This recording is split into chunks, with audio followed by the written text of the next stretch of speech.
c'est le Fred. Bienvenue sur cette série de vidéos MySQL 1.0.1 pour débutants.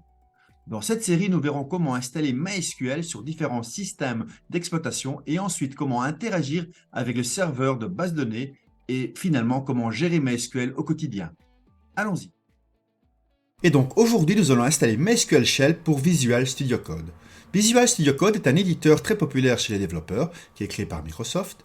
Donc la première chose à faire, si je ne l'ai pas encore installé sur ma machine, c'est d'installer Visual Studio Code. Donc je vais ici sur mon moteur de recherche, je tape Visual Studio Code et je peux l'installer. Comme j'utilise Ubuntu, je vais prendre le point .deb. Si j'étais sur Fedora ou Oracle Linux, j'aurais pris le point .rpm.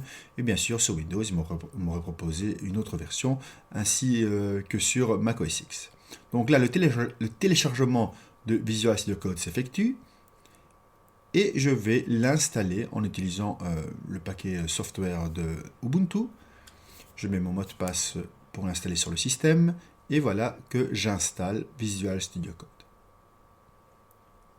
Lorsque Visual Studio Code est installé, je vais pouvoir rechercher, voir s'il est bien installé et le démarrer.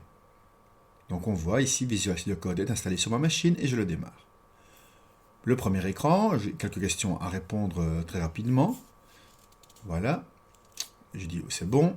Et sur la gauche, j'ai le Marketplace, le dernier icône pour le moment.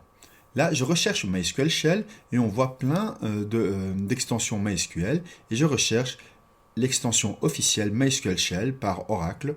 Voilà. Et je l'installe. L'extension s'installe. J'ai un petit écran pour continuer l'installation. Là, j'appuie sur Next. Et sous Linux, je vais devoir installer quelques petites dépendances et générer des certificats. Donc j'ai une nouvelle fenêtre terminale qui s'ouvre et qui me demande si je veux continuer à installer les dépendances qui me manquent, si jamais il y en a, comme c'est le cas actuellement. Et il va générer des certificats. Ces certificats permettent d'avoir une connexion entre le MySQL Shell qui va tourner en arrière-plan et Visual Studio Code. Et cette communication devra se faire, bien entendu, de façon cryptée. Et c'est pour ça qu'on utilise des certificats. Voilà, c'est installé, les dépendances et les certificats. J'appuie sur une touche. Je dois faire un reload de MySQL Visual Studio Code. Et maintenant, dans la colonne de gauche, je vois ce petit icône MySQL où je vais cliquer. Là, je vais créer une nouvelle connexion de base de données et je vais me connecter au MySQL que nous avons précédemment installé sur la machine. Je vais l'appeler MySQL. Je vais choisir, le hostname c'est bien localhost, protocole c'est MySQL, on aurait pu avoir un protocole MySQL X, mais on va utiliser le classique pour commencer. Donc je vais même appeler MySQL classique, voilà.